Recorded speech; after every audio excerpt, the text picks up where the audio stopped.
हाँ जी बच्चों, कैसे हैं आप लोग।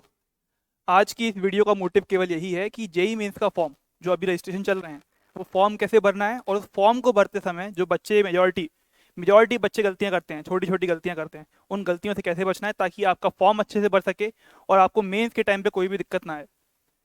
तो अपन शुरू करते हैं, ज़्यादा टाइम नहीं लूंगा आप लोग का, छोटी वीडियो रखेंगे। इस वीडियो में समझेंगे सारी चीज़ें, ध्यान से सुनिएगा। अगर आपको लगा है चीज़ें नोट करनी है तो नोट भी कर सकते हैं।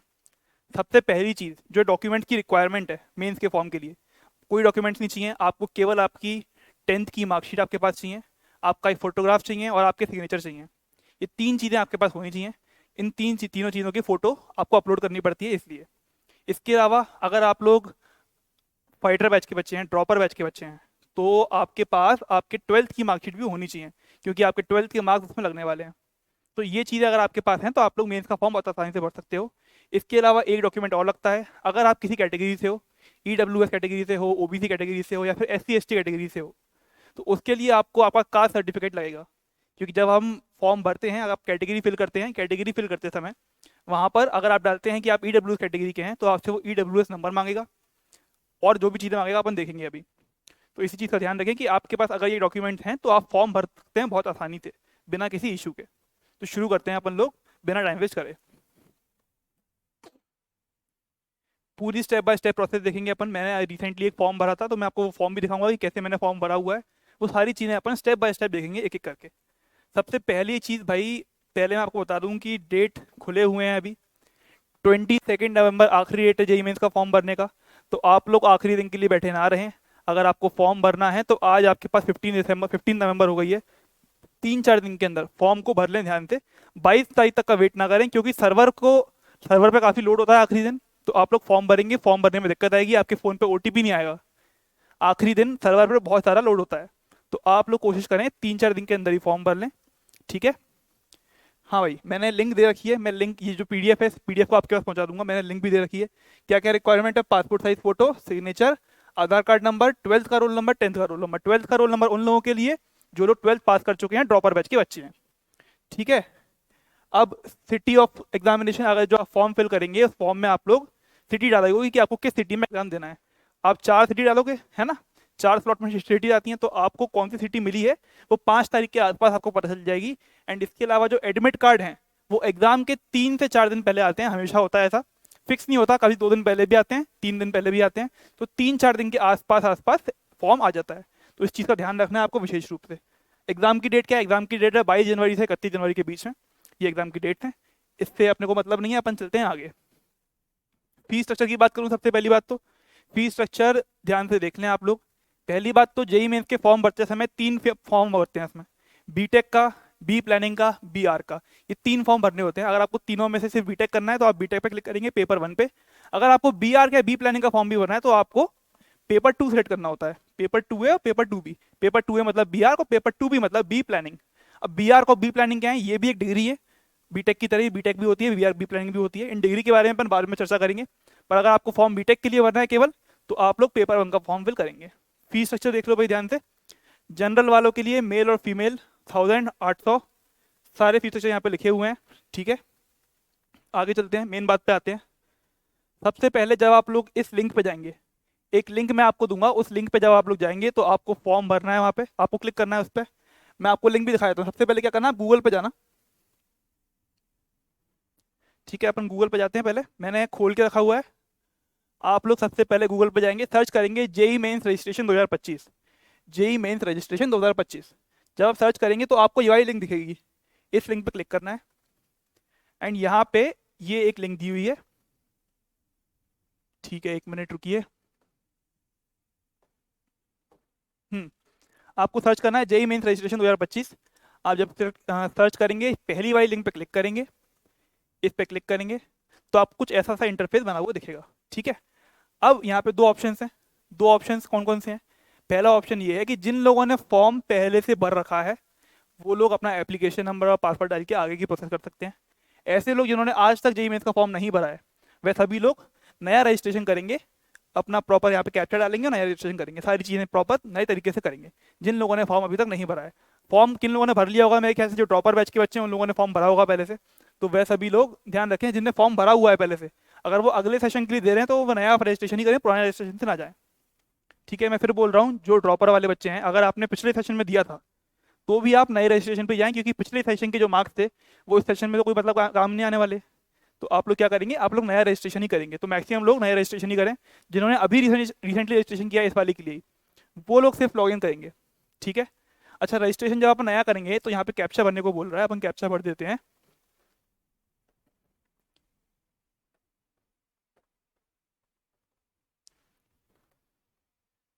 ठीक है, मैंने कैप्चा भरा, कुछ इन्फॉर्मेशन है, फी स्ट्रक्चर है पूरा, ये इन्फॉर्मेशन आप लोग पढ़ेंगे अच्छे से पूरी।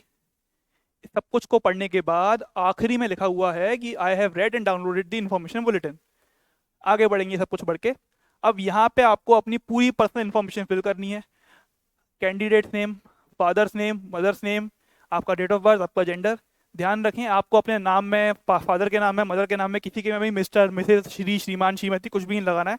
आपको प्रॉपर नाम लिखना है। यश अग्रवाल जैसे आपने नाम लिखा तो मिस्टर, मिसेज कुछ भी नहीं लगाना है, केवल नाम लिखना है। ठीक है। डेट ऑफ बर्थ फिल करेंगे, जेंडर फिल करेंगे, फिर से सारी चीज़ें फिल करनी पड़ेंगी आपको कंफर्मेशन के लिए। ठीक है। एड्रेस फिल करेंगे भाई अपना। अब यहाँ पे ध्यान से रखें, ईमेल एड्रेस और मोबाइल नंबर, ये दोनों चीज़ें फिल करनी है। ईमेल एड्रेस और मोबाइल नंबर ऐसा फिल करें जो आपके पास एक्टिव हो। कई बार बच्चे क्या करते हैं, ईमेल एड्रेस ऐसा फिल कर लेते हैं जो एक्टिव नहीं होता या फिर गलत होता है। तो ईमेल एड्रेस को बहुत ध्यान से फिल करें, क्योंकि उसके पास ओटीपी आता है वेरिफिकेशन के लिए, जो कि बहुत इंपॉर्टेंट है। अगर वेरिफिकेशन नहीं होगा तो आपका फॉर्म अटक जाएगा। तो ईमेल आईडी सही डालनी है अपने को, एंड अपने को पासवर्ड सही, नंबर सही डालना है, ताकि अपन आगे बढ़ पाएँ। सेम एज प्रेजेंट एड्रेस कर सकते हैं अगर आपका एड्रेस सेम है तो। यहाँ पर आपको डालना है पासवर्ड। ठीक है। तो पासवर्ड ऐसा डालें जो कि आप भूलें ना, बहुत सिंपल पासवर्ड डालें। आपका जो नाम है वो नाम लिखें @123 या फिर जो भी आपको डालना है। सिंपल बेसिक पासवर्ड डालें, ज़्यादा कुछ हैवी पासवर्ड ना डालें ताकि भूल नहीं जाए। ठीक है।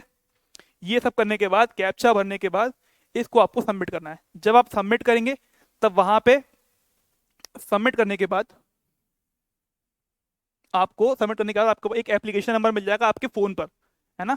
आपके फ़ोन नंबर पर एक एप्लीकेशन नंबर आएगा, उससे पहले आपके फ़ोन नंबर पर ओटीपी आएगा। तो आपको वो ओटीपी डालना पड़ेगा, ओटीपी डाल के वो नंबर से वेरीफाई करना पड़ेगा। देन आपके फ़ोन नंबर पर एक एप्लीकेशन नंबर आएगा। वो एप्लीकेशन नंबर आपको अच्छे से नोट करके रखना है, क्योंकि वो एप्लीकेशन नंबर बहुत इंपॉर्टेंट है। आपको उस नंबर से लॉगिन करना पड़ेगा, आपको पासवर्ड याद रखना पड़ेगा।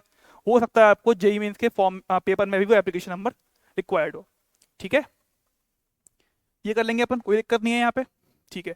अब ये सब करने के बाद जब अपन एप्लीकेशन नंबर अपने पास आ गया, है ना, एप्लीकेशन नंबर आ गया, अपन वापस चलते हैं।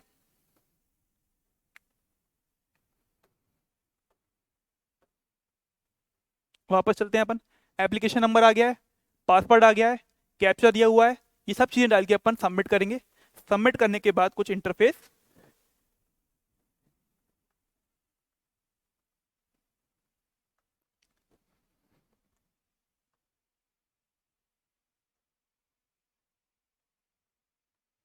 सबमिट करने के बाद जो आपका इंटरफेस है वो कुछ इस तरह का दिखने वाला है। ठीक है। मैंने एक एप्लीकेशन नंबर डाल रखा है पहले से, तो ये एक रैंडम एप्लीकेशन नंबर है जो मैंने अभी फॉर्म फिल किया था, उसका रैंडम डिटेल्स फिल किए हैं। तो आपको एक एप्लीकेशन नंबर मिल जाएगा, वो डालेंगे तो ऐसा कुछ इंटरफेस दिखेगा। अब मैंने यहाँ पे पूरी चीज़ें कंप्लीट कर ली हैं, अपने को फिर से करनी पड़ेंगी ना। तो भाई मैं गया कंप्लीट एप्लीकेशन फॉर्म पे। अच्छा, लॉग आउट हो गया, फिर से लॉगिन कर लेते हैं एक बार।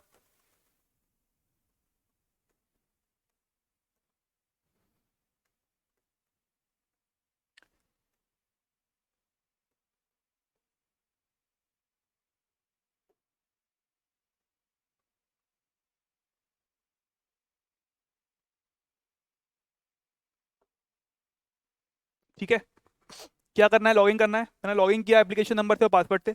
लॉगिन करने के बाद क्या करना है भाई, आपको अपना एप्लीकेशन फॉर्म कंप्लीट करना है, ये सारी डिटेल्स को भरना है। मैं पहले कॉन्टैक्ट डिटेल्स पे गया, आपको अपनी कॉन्टैक्ट डिटेल्स भरनी है, सारे मैं भर चुका हूँ पहले से। आप ध्यान से देखो, सारे मैंने आपका अपना एड्रेस भरा हुआ है अच्छे से, है ना, फ़ोन नंबर, ईमेल आईडी सब कुछ भरा हुआ है। नेक्स्ट चीज़ है पर्सनल डिटेल्स। अब पर्सनल डिटेल्स की बात करें तो यहाँ पर काम की बात है, पते की बात है। सारी चीज़ें भरी होंगी पहले से, बस आपको चेक करनी होगी कि सारी चीज़ें सही से भरी हैं कि नहीं भरी हैं। आपको यहाँ पर अपनी कैटेगरी फिल करनी पड़ेगी। अगर आपकी कैटेगरी जनरल ईडब्ल्यूएस है, जब आप फिल करेंगे यहाँ पे, तो जनरल ईडब्ल्यूएस के लिए वो यहाँ पे मांगेगा सर्टिफिकेट आईडी। तो आपको सर्टिफिकेट आईडी नंबर डालना पड़ेगा, सर्टिफिकेट कब इशू हुआ था वो डालना पड़ेगा, एंड किस अथॉरिटी ने वो इशू किया था वो डालना पड़ेगा। तो इसके लिए आपको आपका EWS या फिर OBC या फिर SC ST certificate, caste certificate आपको लगेगा इसका, तो वो आपके पास होना जरूरी है। अगर आप लोगों ने अभी तक नहीं बनवाया है तो आप लोग बनवा लें, ढूंढ लें उसको। अच्छा, एक डाउट और आता है इसमें कि सर हमारे पास कास्ट सर्टिफिकेट नहीं है बट हमारे पेरेंट्स के पास है, तो आप पेरेंट्स का कास्ट सर्टिफिकेट भी यूज़ कर सकते हो, कोई इशू नहीं है। ठीक है, सारी चीज़ें फिल करेंगे, फिल करने के बाद आगे बढ़ेंगे भाई, है ना। आइडेंटिटी डिटेल देखनी है अपन ने। आइडेंटिटी के लिए क्या करना है, वहाँ पे ऑप्शन मिलेगा कि आपको आधार कार्ड डालना है, पैन कार्ड डालना है। आप आधार नंबर डालें, आधार नंबर डाल के उसको वेरीफाई करें, वेरिफिकेशन के लिए OTP जाएगा, वो वेरीफाई हो जाएगा। ठीक है, अब नेक्स्ट चीज़ है एग्जाम एंड सेंटर डिटेल्स, कि आप एग्जाम कौन सा देना है और किस सेंटर पर देना है। मैंने बताया था आपको पेपर 1 पेपर 2 है, पेपर 2 भी। तो पेपर 1 बीटेक के लिए अपने को अप्लाई करना है। जो लोग बी प्लानिंग और BR के लिए अप्लाई कर रहे हैं वो लोग इन दोनों को भी सिलेक्ट कर सकते हैं। यहाँ पे तीनों को सिलेक्ट करने का ऑप्शन है अपने पास, पर अपन लोग केवल बीटेक को भी सिलेक्ट कर रहे हैं। ठीक है, सेशन 1 की बात कर रहे हैं। पेपर अपन किस में देने वाले हैं, इंग्लिश में देने वाले हैं, तो इंग्लिश सिलेक्ट करना है यहाँ पे। अब आपको कहाँ पे एग्जाम देना है, आपकी चॉइस क्या है। ठीक है, तो 4 चॉइस मिलती हैं, चारों अलग अलग भरनी पड़ती हैं। कोशिश करें कि बाहर घूमने नहीं जाना है भैया ना, कि हमने भोपाल डाला है, मम्मी से बोल दिया कि मम्मी सेंटर भोपाल मिला है मुझे, तो मैं भोपाल जा रहा हूँ पेपर देने। भाई ग्वालियर का सेंटर डालो, ग्वालियर ही भरना है ना, जो आप जहाँ पे रहते हो वहीं का डालो। तो first choice, second choice, third choice, fourth choice, यहाँ पे चारों शहर डालने हैं। अलग अलग शहर आएंगे साथ में, सेम टू सेम शहर नहीं आ सकते, तो आपको सिटीज डालनी है, मेंशन करनी है। आपके पेरेंट्स की ऑक्यूपेशन और क्वालिफिकेशन डालनी पड़ती है यहाँ पे। कैप्चा डाल के अपन आगे बढ़ेंगे। बात करते हैं क्वालिफिकेशन डिटेल्स की। अब क्वालिफिकेशन डिटेल्स में सबसे पहले आपको 10th का आपका सब कुछ डिटेल्स डालने पड़ेंगे। 10th आपने पास कर चुकी है, किस ईयर में की थी वो डालना पड़ेगा। ठीक है, कि स्कूल आपका कहाँ पे था वो डालना पड़ेगा। आपका स्कूल प्राइवेट था, गवर्नमेंट था, या फिर आर्मी वाला था, वो सारी चीज़ें यहाँ पे डालनी पड़ेंगी। ठीक है, ठीक है, सारी चीज़ें डाल दी। आपको बोर्ड मेंशन करना पड़ेगा कि आपने किस बोर्ड से 10th करी है। परसेंटेज डालनी पड़ेगी कि टोटल मार्क्स कितने आए थे, कितने का था, कितने आए, क्या परसेंटेज रही है आपकी। एंड आपको रोल नंबर डालना पड़ेगा यहाँ पे अपने 10th का। क्लियर है, स्कूल का नाम डालना पड़ेगा, स्कूल का एड्रेस डालना पड़ेगा। अब 12th वाला किसके लिए, 12th वाला उन लोगों के लिए जिन्होंने 12th के साथ में दे रहे हैं। अब इसमें एक डाउट रहता है कि हम अपियरिंग, जैसे मैं फाइटर्स बैच के बच्चों की बात कर रहा हूँ, ड्रॉपर बैच के बच्चों की, उनके में एक ऑप्शन आ रहा होगा कि हम अपियरिंग फिल करें या पास फिल करें, क्योंकि कुछ बच्चे इंप्रूवमेंट का एग्जाम भी दे रहे होंगे। तो जो बच्चे इंप्रूवमेंट का एग्जाम दे रहे हैं, वे सभी लोग ध्यान रखें, इंप्रूवमेंट दे रहे हैं या नहीं दे रहे हैं। आप 12th दे चुके हैं एक बार, तो आपको पास ही फिल करना है, अपियरिंग फिल नहीं करना है। जेई मेंस ने ऑफिशियल ये बताया है कि आपको अपियरिंग फिल नहीं करना है, क्योंकि आप 12th दे चुके हैं, आप पास हो चुके थे, बस आप इंप्रूवमेंट अच्छे नंबरों के लिए आप लोग फिर से दे रहे हो, तो आप पास हो चुके थे वो आपको डालना है। जब अपन काउंसलिंग के टाइम पे जाएंगे ना, और अपना इंप्रूवमेंट की जो मार्कशीट आ जाएगी, तब वो अपन एक एफिडेविट के साथ में उसमें अप्लाई करते हैं कि हमने इंप्रूवमेंट का एग्जाम दिया है और हमारी मार्कशीट हमारे पास एक्स्ट्रा वाली जो मार्कशीट है वो आ गई है। तो उससे कोई मतलब नहीं है कि आपने अपियरिंग डाला था या पास डाला था। अभी यहाँ पे आप क्या डालेंगे, पास डालेंगे। कौन से बच्चे, जो फाइटर बैच के बच्चे हैं, इंप्रूवमेंट का पेपर दे रहे हैं, उनके लिए बता रहा हूँ, यहाँ पे पास डालना है, अपियरिंग नहीं डालना है। बाकी सब बच्चे अपियरिंग डालेंगे। अपियरेंस डालेंगे तो जो जो बच्चे पास डाल देंगे ना, तो उनको रोल नंबर फिल करने का ऑप्शन आएगा। यहाँ पे रोल नंबर फिल करना पड़ेगा, मार्क्स फिल करने पड़ेंगे। सारी चीज़ें वही हैं, सब कुछ वही है। ये सब करने के बाद आगे बढ़ेंगे अपन एडिशनल डिटेल्स। अब भाई एडिशनल डिटेल्स में क्या है कि आप जुड़वा तो नहीं है ना, आपकी date of birth, place of birth क्या है, ये सब चीज़ें फिल करेंगे। इमरजेंसी कॉन्टैक्ट डिटेल्स, आपको एक ऐसा कॉन्टैक्ट डिटेल डालना पड़ेगा जो कि आपको इमरजेंसी में काम आए। एक इमरजेंसी नंबर और एक इमरजेंसी ईमेल आईडी, जो कि दोनों वेरीफाई होंगी। दोनों के लिए जीमेल पे भी OTP जाएगा एंड आपके फ़ोन नंबर पर भी OTP जाएगा। सबसे मेन प्रोसेस भाई डॉक्यूमेंट्स अपलोड। बच्चे डॉक्यूमेंट अपलोड करने में गड़बड़ करते हैं। पहली बात तो मैं आपको बता दूं, अगर आप लोग फोटो अपलोड कर रहे हैं तो आपका जो फोटो है उसका नाम photo.jpg या फिर JPEG होना चाहिए। उसका साइज 10 से लेके 300 KB के बीच में होना चाहिए। मैं बात कर रहा हूँ फोटोग्राफ की, है ना, पासपोर्ट साइज फोटोग्राफ की। तो ये साइज होना चाहिए। एंड उस फोटो का जो नेम है वो photo.jpg होना चाहिए, कुछ उल्टा सीधा नाम नहीं होना चाहिए। सेम बात करूँ सिग्नेचर की, तो सिग्नेचर में भी जो फाइल का नेम है वो signature.jpg या फिर JPEG होना चाहिए। साइज आप देखोगे 10 मिनिमम और 50 KB मैक्सिमम, तो 10 KB to 50 KB के बीच में साइज होना चाहिए उसका। 10th की मार्कशीट, 10th की मार्कशीट अपने को PDF फॉर्म में अपलोड करनी है, इमेज फॉर्म में अपलोड नहीं करनी है। तो PDF फॉर्म में अपलोड करेंगे। साइज देख लो 10 KB से 300 KB के बीच में। अब जब यहाँ पे आप चूज करोगे ना, फाइल चूज करेंगे, चूज करने के बाद यहाँ पे ऑप्शन आएगा अपलोड करने का, इस एक्शन वाली जगह पे अपलोड करेंगे तो अपलोड हो जाएगा। ऐसी करके तीनों चीजें अपने को अपलोड करनी है। साइज ध्यान रखना और फोटो को जो आपको नाम देना है वो ध्यान रखना। क्लियर है। सबसे आखिरी में है भाई फाइनल सबमिशन। फाइनल सबमिशन में अपने को सारी चीज़ें देखनी है एक बार कि हमारी डिटेल सब कुछ सही है कि नहीं है। अगर सही नहीं है तो वापस जाके चेंज कर लो भाई। सारी चीज़ें चेक करेंगे कि हमने सब कुछ सही से फिल किया है कि नहीं किया है, बहुत ध्यान से पढ़ेंगे सारी चीज़ें भाई। अगर आपको लगता है कि आपने सारी चीज़ें सही फिल करी हैं तो यहाँ पर आई एग्री, अच्छा नहीं नहीं, पहले मैंने मेरा नाम सही फिल किया है, ये भी सही है, ये भी सही है, ये भी सही है, ये भी सही है, मैंने ये सारी चीज़ें सही फिल करी हैं, ऐसा करके I agree and final submission of application. ठीक है, आपका रजिस्ट्रेशन हो चुका है, आपका एप्लीकेशन फॉर्म हो चुका है। नेक्स्ट प्रोसेस है आपकी फ़ी पेमेंट। तो आपको फ़ी पेमेंट करना होगा। अच्छा, क्या बोल रहा है, your email ID is yet to verify, email ID आपकी अभी तक वेरीफाई नहीं हुई है, तो इसको अपन बाद में वेरीफाई कर लेंगे या फिर अभी कर लें। चलो बाद में वेरीफाई करेंगे उसको। ईमेल आईडी वेरीफाई करनी पड़ेगी। उसके बाद पेमेंट का ऑप्शन आएगा। पेमेंट आप लोग यूपीआई के थ्रू भी कर सकते हैं, क्रेडिट कार्ड के थ्रू भी कर सकते हैं, डेबिट कार्ड के थ्रू भी कर सकते हैं, नेट बैंकिंग के थ्रू भी कर सकते हैं, आप किसी से भी कर सकते हैं। वो करने के बाद जब आप पेमेंट कर देंगे तो वो लिखा हुआ आएगा आपका फॉर्म पूरा सबमिट हो चुका है, सारी प्रोसेस कंप्लीट हो चुकी है। करना क्या होगा उसके बाद, करना हमें ये होगा कि हमें उस फॉर्म की एक्नॉलेजमेंट स्लिप को प्रिंट लेना पड़ेगा, है ना। आप उसकी पीडीएफ सेव कर लेना, या आपके घर में प्रिंटर होगा तो प्रिंट निकाल लेना, आप उसकी पीडीएफ सेव करके कहीं बाहर से निकलवा लेना। तो आपको वो प्रिंट अपने पास रखना चाहिए ताकि आप लोगों को काम आएगा वो प्रिंट, है ना। वरना पीडीएफ तो आप सेव करके रखेंगे अच्छे से कि यार फॉर्म मैंने भर दिया है, ये एप्लीकेशन नंबर, ये सारी डिटेल्स हैं। क्लियर है ये वाली बात। आप फॉर्म फिल करेंगे, इस तरह से सारी चीज़ें फिल हो जाएंगी। अब जो भी बच्चों को डाउट है किसी भी चीज़ में, अगर लग रहा है कि यार ये वाली चीज़ मुझे समझ में नहीं आई या फिर ये इशू है, तो वो लोग मेरे नंबर पे मुझे मैसेज कर दें या फिर मुझे कॉल कर दें। नंबर मैं अपना यहाँ पे मेंशन कर रहा हूँ, ठीक है।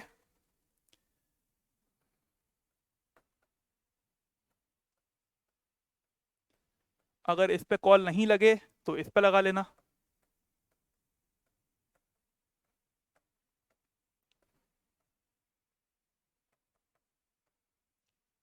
क्लियर है।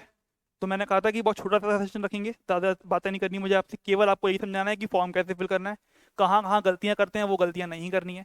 अगर कोई भी डाउट लग रहा है आपको किसी भी जगह पे तो आप लोग मुझसे पूछ सकते हैं, मेरा नंबर दे रखा है अपना। फॉर्म अपना बहुत ध्यान से फिल करें, सारी डिटेल्स बहुत अच्छे से फिल करें, है ना। अच्छे से पढ़ें एक बार, कोई गलती ना हो जाए कहीं पे, क्योंकि कुछ भी गलती होगी तो वहाँ पे जाके दिक्कत आएगी आपको। और एग्जाम में अगर आपको दिक्कत आएगी तो आपका पूरा एग्जाम में जो माइंड है वो वहीं डाइवर्ट हो जाएगा, एग्जाम खराब हो जाएगा। एग्जाम खराब नहीं करना है, तो इसलिए फॉर्म को बहुत ध्यान से फिल करें, गड़बड़ ना करें कोई भी। इसके अलावा एक चीज़ और जो कि मैं आपको बता दूं कि भाई अभी कुछ टाइम बाद मैं एक वीडियो और अपलोड करूंगा, जिस वीडियो में मैं बताऊंगा कि जेई नहीं तो क्या, जेई के अलावा कौन कौन से फॉर्म आपको फिल करने चाहिए, वो सारी चीज़ें मैं आपको एक वीडियो में बताऊंगा। अभी कौन कौन से इंपॉर्टेंट फॉर्म है, कौन कौन से इंपॉर्टेंट कॉलेजेस हैं जो कि आईआईटी जेई के अलावा भी होते हैं, है ना। केवल जेई मेंस नहीं होता, जेई मेंस के अलावा भी कई सारी चीज़ें होती हैं। तो वो सारी चीज़ों के लिए एक वीडियो और बनाऊंगा मैं, जो कि मैं आपको दिखाऊंगा, ठीक है। Okay, thank you. कोई भी डाउट हो आप लोग मेरे नंबर पर मुझसे पूछ सकते हैं।